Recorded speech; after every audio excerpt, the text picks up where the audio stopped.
Hi guys, and welcome back to another episode of my Hornby hobby. So for a while now, I've spoken about having this shunting yard powered. Now, what I used to have to do was open this set of points here, so that then the current from this track comes all the way down here, but it can only go either here or here. It can't go over here until now. So now we can shut those points and... well, we've now got a powered shunting yard. Well, I say powered shunting yard. Anything over here will be powered. This siding won't be, but it doesn't need to be because this is here. If it ever does need to be there, I'll switch them points on them, and then whatever will happen here will happen here.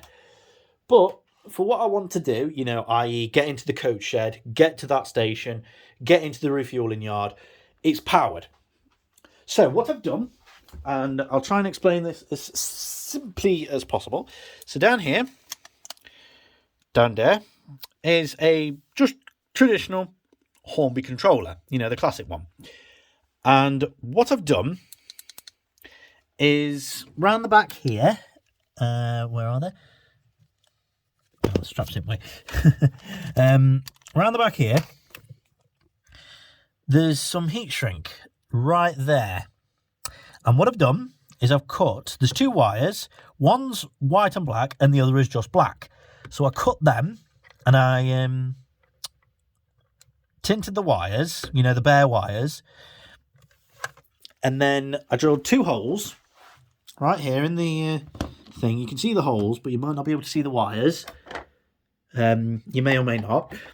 And I threaded the wires through from this end, so then the bits that have to go into the track are the last bits to go down, if that makes any sense.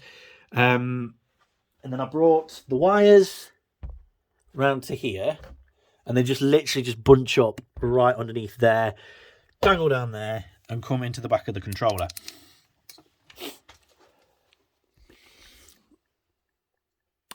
So it was pretty simple.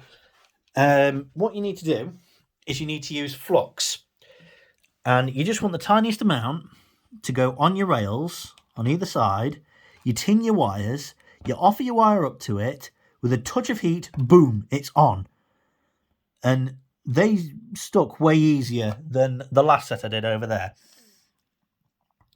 And I've tested it several times. This does work. And then as soon as... oh, for God's sake. Anyway, as I was saying, before you rudely interrupted me,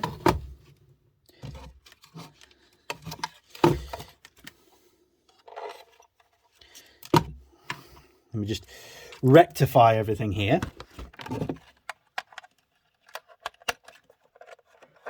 Yep, that's all fine. I could do with the... anyway, so you bring your wires down under here. You tin your wires that come out of the controller. You tin your wires that are about to go into the controller. Add a couple of lengths of heat shrink. Twist the wires. Add solder to really bind them together, once they're twisted in a helix around each other. And then just put your heat shrink across, light it up, and then that makes a nice, good thing. And it's probably the best work and simple that I've ever done. So let's get a good look. So Thomas is there. So see, look at that.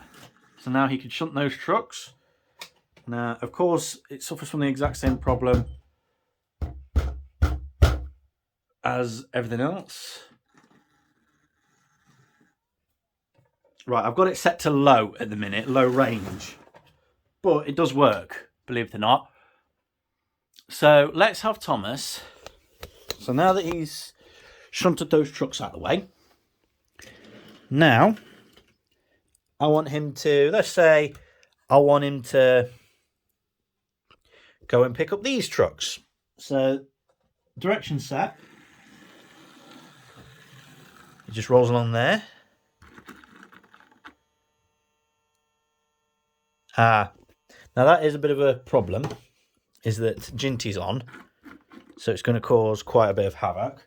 I'm going to switch the controller back to how it should be, and there we go. That's the basic gist of it. Obviously, Thomas isn't the best idea because he hasn't got a front coupling, which I don't know why, Backman. So I might have to sort that in due time. But you get the idea. Now, he's now just shunted those trucks right there, and now he needs to come back to the shed.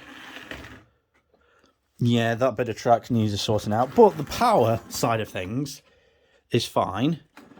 Might need... Okay, so there are still a few teething problems, mainly the state of the track itself, but apart from that, it's fine. And it was quite a simple fix. So I am quite pleased with what we've got here. So I've just got to make sure that there are no other engines on the route that I plan to use. So, for example, if I wanted that Ruston, I'd have to take Thomas off, switch the points to there. So take Thomas off, and then if we can bring the Ruston out, which we can't. I don't know why not. That's set. There you go. He just moved. It's just the dodgy connection in the point, so that's fine. I can sort that. So I'll run through it again with you. So you take just a traditional crappy Hornby train set controller. You cut off both black, white, and black and white. Sorry, both black and white wires. You just cut them wherever you fancy. Strip them and tin them, both on the controller's end and on the loose end. You drill a couple of holes on either side of the rails where you want them to be. So there and there. You thread the long wires through. You strip and tin the other wires that are going to make contact with the track. You then just add a bit of flux. Then just a touch of heat, boom, they're soldered up, Bob's your teapot. Then you come back down here, you twist these two wires up in a helix, so black and white, you twist together in a helix, and then you add some solder to make that contact permanent. You do the exact same with the other wire, add some heat shrink, heat that up, and test it as much as you can throughout, just to make sure that everything is okay. So now I can do this. So I can have this Great Western going round, and I can have Thomas doing some shunting in the shunting yard. How about that? Look at that. Nice bit of activity. So now I've technically got 3 lines. So I'll just have to go do some more testing, find out where all the dodgy spots are. So there's obviously a dodgy spot here, not quite a good contact there. There's a dodgy spot here, probably to do with that coal, but that's easy enough to sort. There was a dodgy spot here, which I believe is just a bit of muck on the track. I can feel it from there. But from the power side of things, it works. So now the lines work. So I'm really pleased with that. A nice, simple thing. Nice, simple wiring way of doing things. I mean, I'm sure there was a simpler way of doing it, but I didn't want to have to use a power clip, so that's the reason why I did it like that. And you can only see the holes. You can't really see the wires, which suits me just fine. So that's it for this video, guys. Hope you've enjoyed it. If you did, like, comment, subscribe. Always much appreciated. And until next time, stay safe and thanks for watching.